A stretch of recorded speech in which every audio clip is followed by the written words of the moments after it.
warahmatullahi wabarakatuh.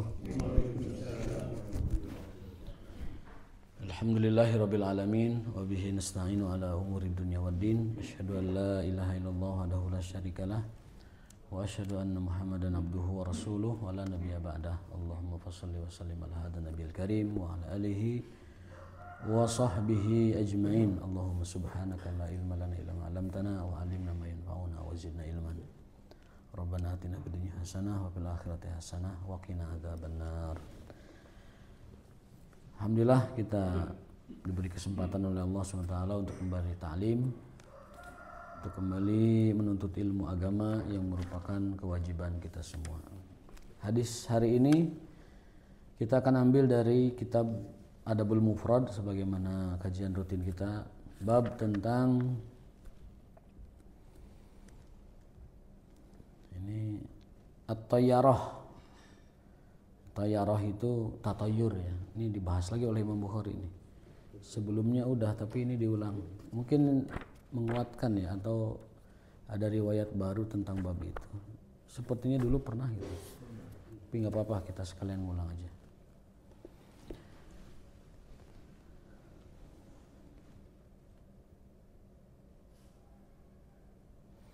Haddatsana Abu Nuaim, kita tidak ambil semuanya, sebagian hadis saja karena bab ini pernah dibahas dulu. Haddatsana Abu Nuaimin Al-Fadl an Sufyan an Salamah bin Kuhail an Isa bin Asim an Zir bin Hubais an Abdullah qala Nabi sallallahu alaihi wasallam at-tayyaratu syirkun wa ma minna walakinna Allah yudhibuhu bitawakkul. Yang namanya tatayur itu adalah sebuah kemusyrikan. Wa ma minna, tapi di antara kita sulit menghindari tatayur. Ada aja gitu. Walakinallaha yudhibuhu bitawakkul. Akan tetapi tatayur itu dapat hilang dengan tawakal. Ya, apa itu tatayur atau tiaroh atau toyaroh? Ada 3 kata dalam hadis itu. Tatayur adalah meyakini bahwa sesuatu itu terjadi karena adanya tanda kejadian tertentu gitu. Tatayur itu adalah meyakini bahwa sesuatu itu terjadi karena hal tertentu.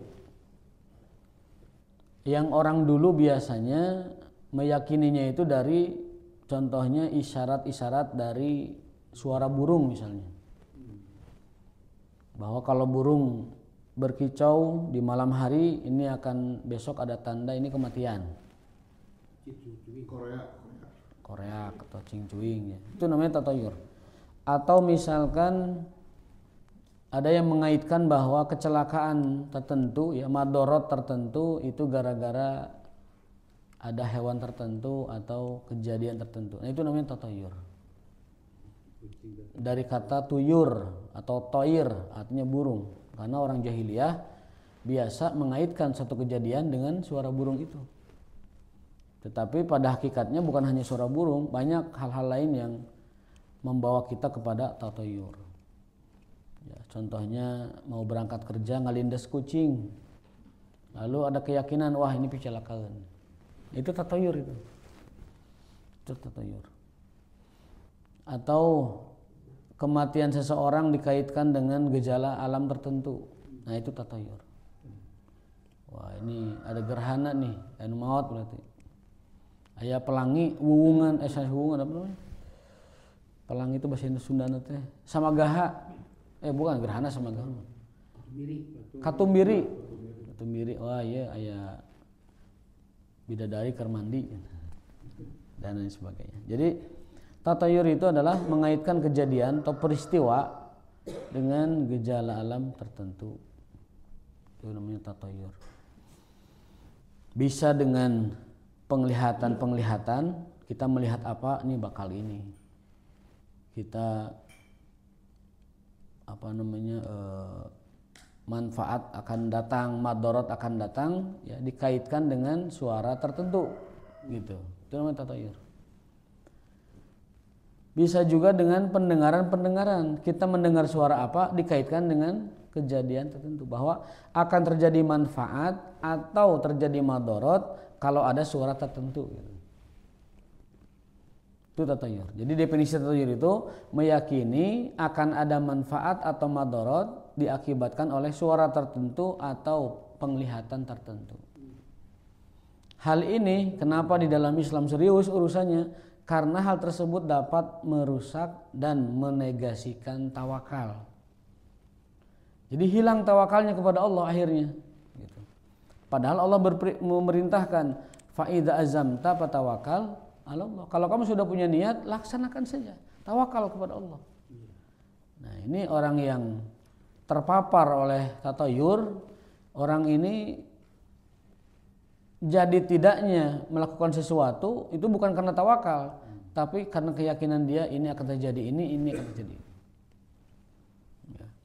Biasanya di kehidupan sehari-hari kita itu biasanya dengan misalkan kalau ingin kebaikan atau manfaat, dia bertanya dulu kepada orang pintar. Gitu. Kira-kira saya nikahnya tanggal berapa ya? Gitu. Kira-kira hajat kami tanggal berapa pasnya? Nah, itu minta tanggal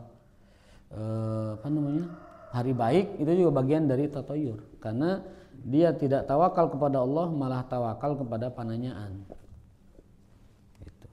Itu namanya tatayur. Kata Nabi SAW, at-tayaratu syirkun, tatayur adalah syirik, wa ma minna, tapi jarang atau sulit sebagian kita menghindari tatayur. Kebanyakan kita itu kena tatayur.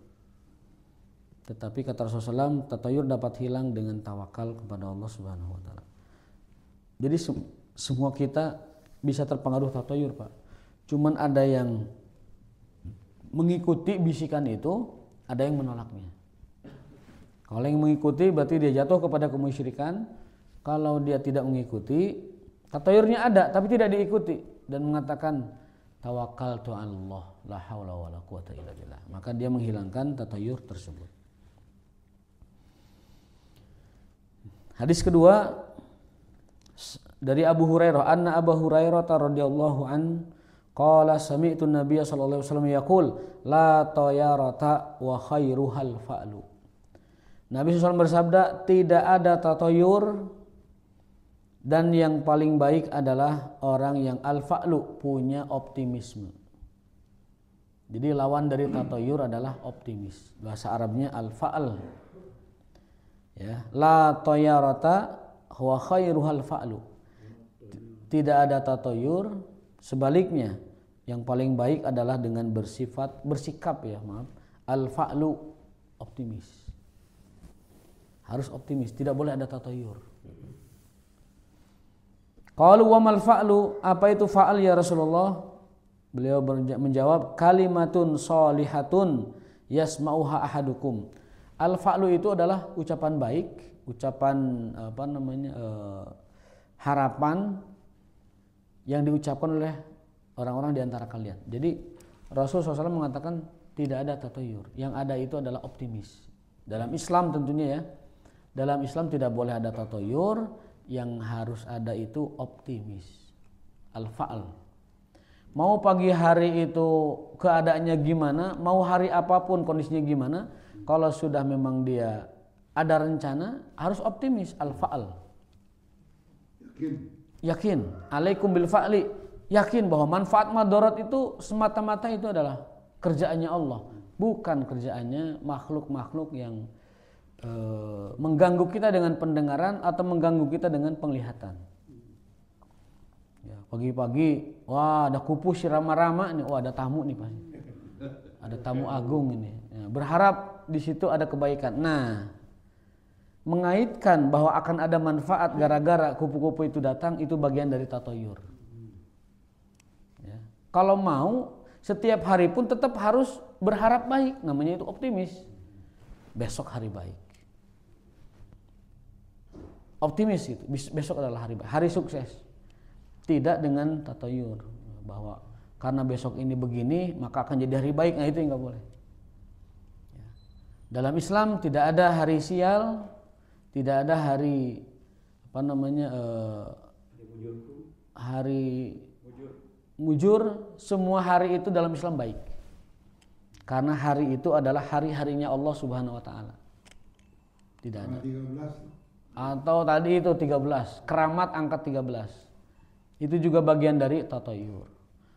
Keramat dari lantai 3 di beberapa hotel, di beberapa bangunan 3 dilewat, itu 2B biasanya. Lewat. Atau 13 dilewat. Jadi dari 12 itu 12B, 14 langsung. Itu bagian dari tatayur. Termasuk tatayur itu meyakini Feng Shui ya. Bahwa kalau rumah ke timur rezekinya lancar. Kalau rumah di tengahnya itu nggak ada tembok, langsung ke dapur angin tuh, itu rezekinya banyak. Nah, itu bagian dari tatayur. Lalu ada lagi apa istilahnya itu tradisi kita ya, kalau hari Selasa itu jangan kerja di sektor yang bernuansa air katanya. Kamu tuh hari Selasa lahirnya, jangan kerja di air, pindah aja ke darat. Di darat sarua kene itu, jangan kerja di darat. Di mana tuh? Dulu di luhur ngapung itu. Jadi jangan percaya ya. Jangan percaya. At-tayaratu syirkun. Bahwa sikap seperti itu namanya tatayur dan bagian dari kemusyrikan. Sebaliknya kata Nabi, lawannya tatayur adalah al-fa'al. Apa al-fa'al itu? Berharap selalu baik. Jadi harapan baik itulah yang menjadi lawan dari tatayur. Ya. Besok mau pergi kemana, tiba-tiba ada gejala alam, ya nggak usah terganggu, berangkat aja.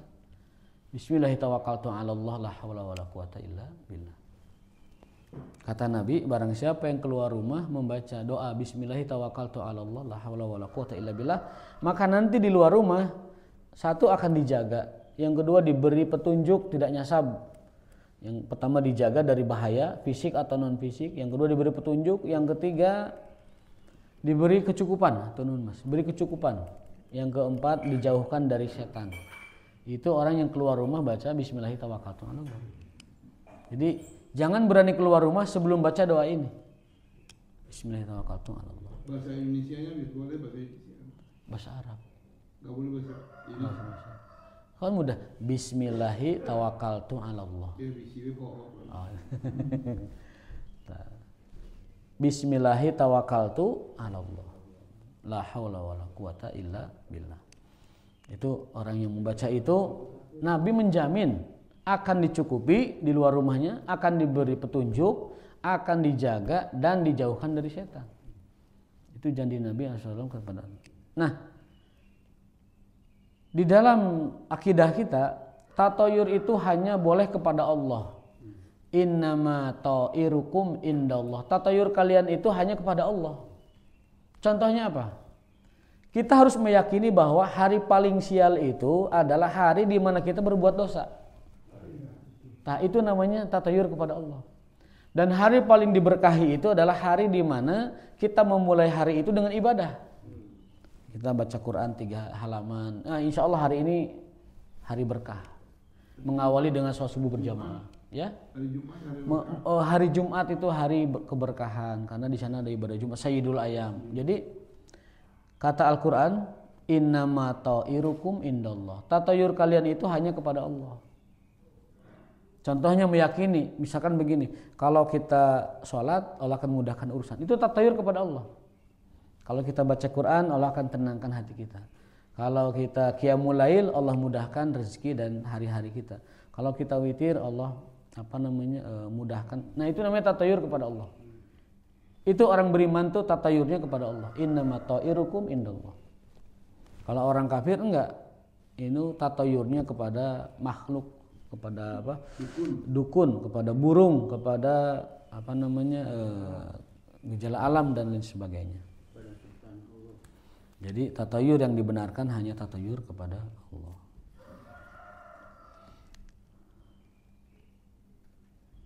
Kalimatun sholihatun yasma'uha ahadukum, ya. Rasul memerintahkan kita untuk senantiasa mengucapkan kalimatun sholihah sebagai lawan dari tafaul, lawan dari tatayur. Apa kalimatun sholihah? Contohnya adalah bahwa insyaallah besok hari sukses kita. Besok hari besar kita. Besok hari kita misalkan pecah rekor. Itu bagian dari ungkapan-ungkapan al-fa'al, optimis gitu. Kalau besok ujian, saya insya Allah pasti lulus ujian. Saya insya Allah akan lulus dalam proyek ini. Nah itu namanya al-fa'al, meyakin bahwa kebaikan dan manfaat keberkahan itu akan Allah berikan kepada kita. Nabi memerintahkan begitu sebagai lawan dari tatayur. Bahkan saya pernah menjelaskan ya, saking Nabi itu ingin menghilangkan tatayur pada masyarakat, itu dibuktikan oleh beliau dengan tindakan gitu. Kan dulu orang Arab itu punya tatayur, kalau bulan Safar itu bulan sial. Tidak boleh ada pernikahan, tidak boleh ada hajat-hajatan, tidak boleh ada acara-acara yang besar, syukuran, bahkan tidak boleh ada bepergian. Kalau mau sebelumnya pergian itu. Orang Arab meyakini bulan Safar itu bulan sial. Orang di beberapa di antara budaya kita nyebut itu bulan apa kawin anjing ya. Bulan kawin anjing, bulan Safar. Bulan sial lah pokoknya. Enggak tahu dari mana datangnya di Indonesia, tapi itu sebenarnya bukan warisan. Awalnya asal-muasalnya itu dari tradisi Quraisy. Mereka meyakini bahwa bulan Safar itu bulan sial. Sampai Rasulullah SAW menegaskan, la safaro, dalam Islam itu enggak ada yang namanya sial bulan Safar. Bukan hanya tindakan, bukan hanya ucapan, dibuktikan dengan tindakan. Nabi menikahi Khadijah di bulan Safar. Sofiyah. Nabi menikahkan putrinya Fatimah di bulan Safar juga. Coba kurang apa itu pembuktiannya ya. Kemudian Nabi mengutus pasukan besar ke Romawi bulan Safar. Jadi di bulan Safar itu Nabi menunjukkan banyak hal supaya orang-orang semakin terbuka bahwa bulan Safar itu bulan biasa sebagaimana bulan-bulan yang lain dan bukan bulan sial. Ya, jadi Nabi menikahi istri-istri beliau, bahkan putri beliau yang paling disayanginya di bulan Safar. So, kurang apa itu bukti itu? Supaya mengikis tatayur di masyarakat Quraisy yang berkembang saat itu. Nah, ada keutamaan atau fadilah atau faedah ya. Bonus bagi orang yang tidak tatayur. Nah, ini bonus bagi orang yang tidak tatayur. Sering saya sampaikan hadis ini. An Abdullah bin Mas'ud ani Nabi sallallahu alaihi wasallam, dari sahabat mulia Abdullah bin Mas'ud dari Nabi alaihi salatu wasallam, beliau bersabda, uridat alayyal umam bil mausim ayyamal haji fa'ajabani kasratu ummati qad mala'u sahla wal jabala qalu, ditampakkan bagiku saat musim haji, diperlihatkan bagiku saat musim haji jumlah umatku yang semakin banyak. Ini kata Nabi SAW. Jadi kalau musim haji kelihatan tuh umatnya berapa banyaknya itu di musim haji. Sudah banyak umatku ini. Dan itu membuat beliau bangga akan banyaknya umat beliau. Qad mala'u sahla wal jabala, gunung-gunung lembah-lembah sudah penuh dengan umatku. Nah itu istilahnya. Itu bahasa Arab ya. Idiom bahasa Arab, istilah orang Arab. Umatku telah memenuhi gunung-gunung dan lembah-lembah. Artinya penuh gitu. Qalu ya Muhammad aradita, qala na'am ay Rabb. Kemudian Nabi ditanya oleh Allah. Tapi di sini Allahnya menggunakan domirnya jamak, berarti malaikat yang bertanya. Apakah engkau ridho dengan situasi menyenangkan seperti ini? Nabi menjawab, na'am. Betul ya Allah. Ay Rabbi, na'am. Betul ya Allah, saya sangat senang umatku sekarang banyak. Haji kelihatan penuhnya, memenuhi gunung dan lembah, pokoknya udah banyak gitu. Qala, lalu Allah berfirman, fa inna ma'aha ula'i sab'ina alfan yadkhulunal jannata bighairi hisab. Wahai Muhammad, umatmu itu di belakang mereka ada 70.000 orang yang akan masuk surga tanpa hisab. Yang akan masuk surga tanpa hisab. Kata Ibnu Katsir, 70.000 orang itu bukan pembatasan, tetapi saking banyaknya.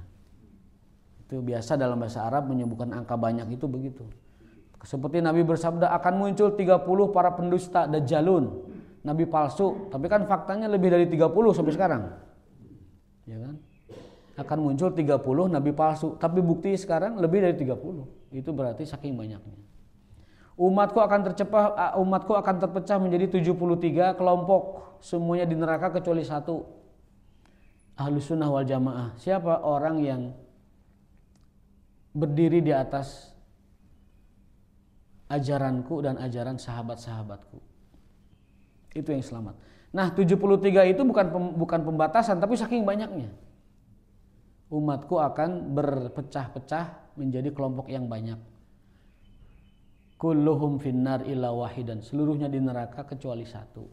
Siapa? Ahlus sunnah wal jamaah. Ahlus sunnahnya Nabi, wal jamaahnya sahabat. Jadi orang yang hidup di atas ajaran Nabi Muhammad dan jamaah para sahabat. Jadi mudah mengartikan ahlus sunnah. Ahlus sunnah itu adalah Nabi, wal jamaah itu sahabat. Orang yang hidup mengikuti ajaran Nabi Muhammad dan para sahabat-sahabat beliau. Nah,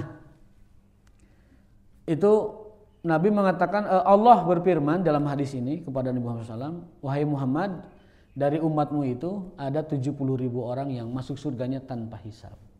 Maksudnya apa? Hisabnya cuma lewat saja, tidak ditanya, tidak diperiksa, hanya lewat saja maksudnya. Karena semua orang akan dihisab, tidak ada yang lewat, tetapi ada yang cepat, hanya ditunjukkan saja, tidak ditanyain apa-apa. Baik, wahum alladzina la yastarqun wa la yaktawun. Yang pertama, syarat atau ciri 70.000 orang umatmu yang masuk surga tanpa hisab itu, yang pertama adalah humul ladzina la yastarqun, orang yang tidak main jampe-jampean, tidak main jampi gitu, tidak minta diruqyah, tidak minta dijampe gitu, tidak minta dibacain apa-apa supaya sembuh oleh mantra-mantra ya. Kalau ruqyah syar'iyah dibolehkan, karena ketika Nabi ditanya hukum tentang ruqyah, beliau menjawab inna ruqa wat tamaima syirkun. Sesungguhnya jampe dan jimat itu syirik. Syirik. Malam yakun, apa yang dibolehkan dong jampe ada, malam yakun syirkan. Jampe yang dibolehkan itu kalau jampenya dari syariat kita. Apa? Jampenya dari Quran. Ayat kursi, Qul huwallahu ahad, Qul a'udzu birabbil falaq, Qul a'udzu birabbin nas, Al-Fatihah. Nah itu jampe-jampe dari Al-Qur'an itu yang dibolehkan. Itu pengertian pertama. Pengertian kedua, tidak minta diruqyah itu adalah percaya kepada ruqyah diri kita sendiri. Tidak minta diruqyah sama orang lain, ruqyah aja sendiri. Nah, itu kelompok pertama yang akan dapat fasilitas masuk surga tanpa pemeriksaan, tanpa hisab. Jadi tidak main jampe-jampean ya, kecuali jampe yang syariat, jampe yang islami. Dan yang kedua adalah kalaupun dia memakai ruqyah syar'iyah tapi tidak memintanya. Tidak meminta. Mendingan meruqyah diri sendiri, ataupun kalaupun meminta ada orang lain yang memintakan, bukan kita yang meminta. Apa alasannya? Alasannya adalah supaya tidak mengurangi tawakal kita kepada Allah. Kelompok kedua, wala yaktawun, orang yang tidak melakukan pengobatan dengan besi panas. Itu kelompok kedua yang akan masuk surga tanpa hisab. Tidak berobat dengan besi panas. Ini tradisi mereka ya, di kita jarang. Jadi besi itu dibakar, kemudian dijorojosin. Sakit di sini misalkan, atau nyeri cangkeng gitu. Nah, mungkin sehat Pak Damang gitu. Dibolong besi, kemudian dijorojos, cus. Akhirnya bukan cangkengnya hilang, nyeri cangkengnya hilang. Karena besi panas itu. Baik besi panas yang dilapis oleh kain atau oleh dedaunan atau lapisan ataupun besi panas yang langsung. Nah, Nabi SAW memberitahu bahwa kalau orang ingin masuk surga tanpa hisab, jangan berobat dengan besi panas. Karena apa? Melukai diri. Karena melukai diri dan membuat madarat. Dia itu tanda dari putus asa. Orang yang berobat dengan besi panas itu adalah tanda orang sudah putus asa. Dalam pepatah Arab, akhiru dawa al-kayu. Obat terakhir itu adalah kai, yaitu besi panas. Jadi sudah putus asa dengan obat herbal, sudah putus asa dengan obat medis. Pokoknya obat semua tuh nggak mempan, akhirnya pakai besi. Bakar. Nah, itu bagian dari keputusasaan. Padahal sebelumnya kita bahas, ada dalam Al-Quran 2 ayat yang melarang kita putus asa. Yang pertama, la tai'asu mir rauhillah. Yang kedua, la taqnatu min rahmatillah. Ada 2 itu. Kalau yang pertama, la tai'asu mir rauhillah, jangan putus asa dari karunia Allah. Dari penghidupan dari Allah. Dari jaminan kebaikan dari Allah. Jangan putus asa. Harus optimis. Bahwa kita akan dicukupi Allah, itu bagian dari tawakal kepada Allah. La tai'asu min rauhillah, jangan putus asa dari karunia Allah. Urang geus kabalangsak we saumur hidup kieu we urang. Atau ya Allah ya abdi gering we hayu. Hayu we gering. Teu eureun-eureun. Itu bagian dari putus asa, Pak, enggak boleh. Harus optimis, yakin dengan karunia Allah berupa kesehatan. La tai'asu min rauhillah. Jangan putus asa dari pemberian Allah. Ada ayat lain, la taqnatu min rahmatillah. Jangan putus asa dari rahmat Allah. Artinya apa? Ampunan Allah. Atas semua kesalahan dan dosa yang kita lakukan tuh, kita dilarang berputus asa dari rahmat kasih sayang Allah. La taqnatu min rahmatillah. Ya. Bagi orang yang banyak dosanya, ayat yang kedua tadi, la taqnatu min rahmatillah. Jangan pernah putus asa dari rahmat Allah, kasih sayang Allah, ampunan Allah, maghfirah Allah. Amin. Bagi orang yang dirundung derita karena ketidakpunyaan atau mungkin karena kekurangan, baik kekurangan fisik, kekurangan harta benda atau kekurangan nyawa, keluarga dan sebagainya, tidak memiliki keluarga misalkan, la tai'asu min rauhillah. Jangan berputus asa dari karunia Allah Subhanahu wa taala. Sekarang kita bodoh, jangan putus asa, belajar terus. Nanti Allah karuniakan kepandaian. Sekarang nggak punya uang, nggak punya duit, jangan putus asa. Berusaha, ikhtiar yang dilakukan. Nanti Allah kasih, Allah beri karunia-karunianya. Hari ini belum punya keturunan, jangan putus asa. Sambil ikhtiar, tetap beroptimis, berharap kepada Allah, Allah karuniakan keturunan kepada kita. Belum punya pasangan, juga jangan putus asa. Tetap optimis akan pemberian Allah. Kita akan diberikan oleh Allah Ta'ala pasangan hidup. Jadi ayat 2 itu modal hidup kita. Yang pertama, jangan pernah putus asa dari karunia pemberian Allah. Yang kedua, jangan pernah putus asa dari ampunan dan rahmat Allah Subhanahu wa Ta'ala. Termasuk penyakit-penyakit ya? Termasuk penyakit. Jangan putus asa dari kesembuhan. Karena kesembuhan itu karunia Allah. La tai'asu min rauhillah. Jangan putus asa dari penghidupan Allah. Tuh ayat yang satu. Yang satu lagi, la taqnatu min rahmatillah. Ada 2 ayat kan itu bunyinya itu. Orang yang tidak mengerti bahasa Arab itu mengartikannya sama. Jangan putus asa dari rahmat Allah gitu aja. Padahal itu kalau kita lihat bobot ataupun pesan inti dari ayat itu adalah la tai'asu min rauhillah, itu jangan putus asa dari pemberian. Kalau la taqnatu, jangan putus asa dari ampunan dan maghfirah Allah Subhanahu wa taala. Katanya ya. Kalau orang terus-terusan berusaha berikhtiar untuk menjaga kesehatan karena sakit, ini dinilai sebagai pahala nggak? Pahala besar nggak? Satu, pahala besar. Yang kedua, itu istighfar yang tanpa taubat. Jadi kata para ulama, kalau ada orang tidak bertaubat kepada Allah, tapi diuji dengan sakit yang dahsyat, itulah taubatnya. Itulah penghapus dosanya. Ya Pak? 7 kali operasi. Ya. Berarti rekor Pak ya? Jantung apa semuanya operasi. Tapi Allah masih memberikan kehidupan. Alhamdulillah. Jadi yang jelas jangan putus asa. Alhamdulillah. Selalu bersyukur kepada Allah. Kalau bersyukur nanti ditambah lagi kesehatannya. Amin. Ditambah lagi. Janji Allah, la in syakartum la azidannakum. Orang pakai tauhid sekarang enggak malah. Sebentar Pak, saya selesaikan dulu Pak Ji ya. Tadi orang sudah berusaha menempuh jalur kesehatan tapi belum juga. Tetap jangan putus asa dari karunia Allah. Jangan putus asa dari kesehatan pemberian Allah. Itu ayatnya itu kan. Jangan putus asa. Tetap optimis, tetap berharap kepada Allah, jangan pernah putus asa. Berarti Kalau sayang, Tuhan itu sayang. Allah sayang kepada kita. Kalau orang sudah putus asa, itu orang udah nggak punya bekal hidup itu. Orang kalau sudah putus asa dari pemberian Allah atau dari ampunan Allah, itu orang sudah kehilangan separuh hidupnya.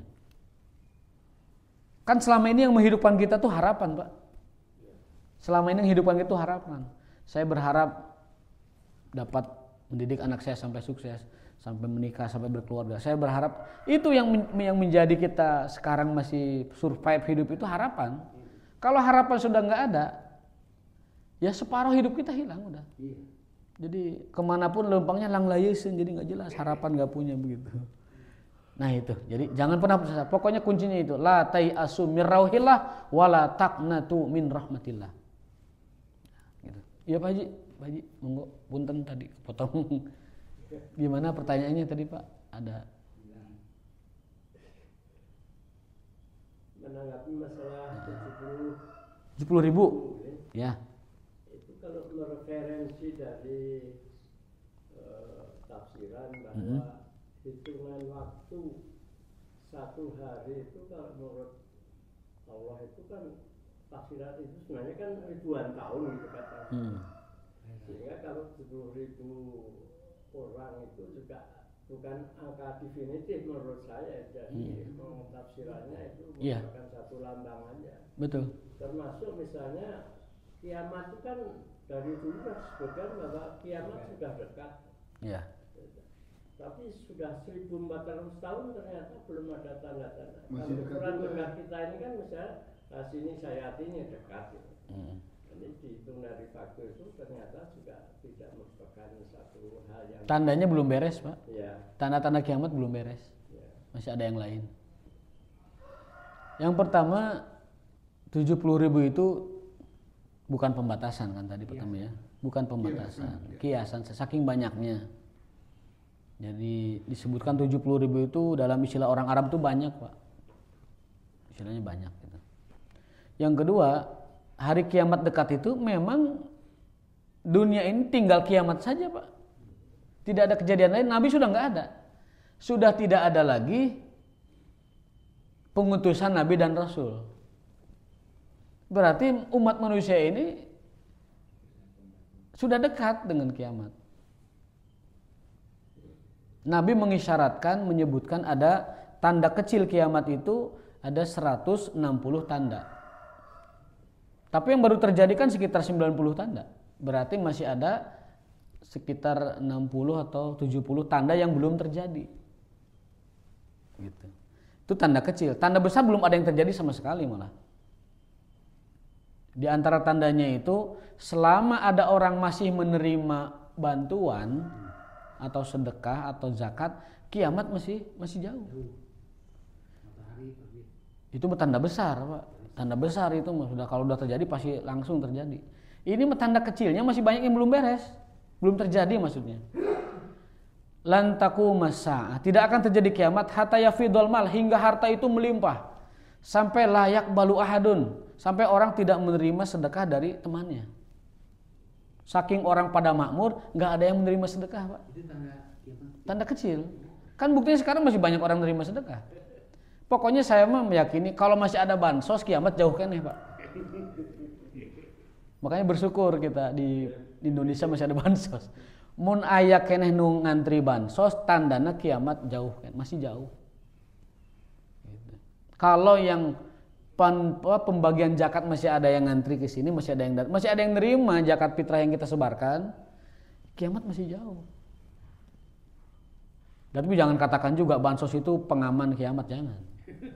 Gitu. Ini mah hanya tanda gitu bahwa tidak akan terjadi kiamat hingga harta itu melimpah. Saking melimpahnya tidak akan menerima seseorang sodakoh temannya. layak balu ahadun shadaqata. Kalau ada tambahan sedikit, katanya ada juga yang bilang bahwa kiamat itu waktu kita meninggal. Kiamat kecil. Itu kiamat kecil. Kan ada dua, ada kiamat sugro, ada kiamat kubro. Kiamat sugro itu kematian individu. Kiamat kubro itu nanti di hari kiamat. Ya, jadi bahwa kiamat itu dekat, iya. Artinya apa? Karena tidak akan ada lagi kejadian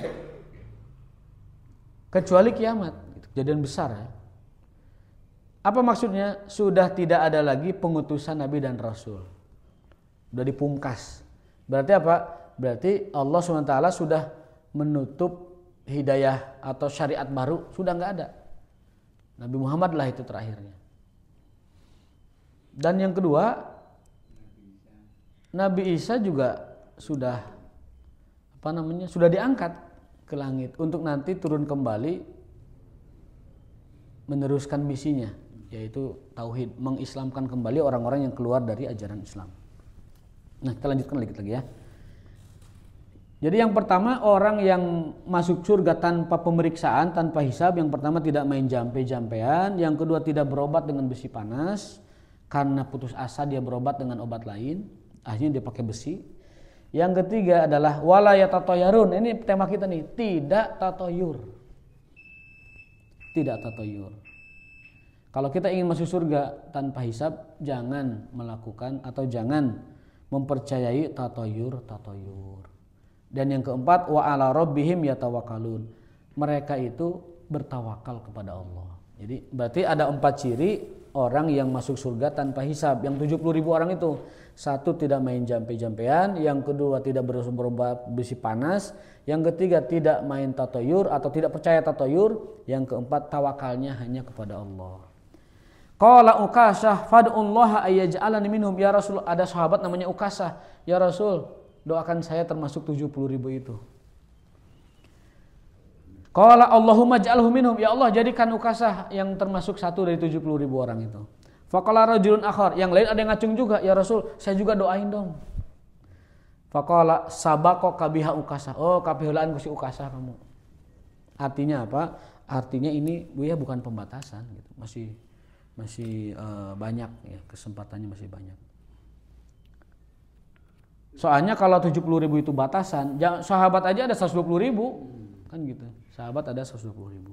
Mudah-mudahan kita termasuk seperti Ukasah yang didoakan oleh Nabi masuk surga tanpa hisab. Syaratnya kita amalkan itu. Jangan percaya tatoyur dan hanya kepada Allah tawakal kita pasrahkan. Ikhtiar yang maksimal, dorong kemampuan sampai batas akhir kita bisa, kemudian bismillah tawakalna 'ala Allah. Tawakal kepada Allah. Itu kunci kita menjalani kehidupan. Ikhtiar maksimal lalu tawakal kepada Allah. Terima kasih perhatiannya. Mohon maaf jika ada kekurangan. Wal afu minkum subhanakallahumma wa bihamdika asyhadu an la ilaha illa anta astaghfiruka wa atubu ilaik. Wassalamualaikum warahmatullahi wabarakatuh.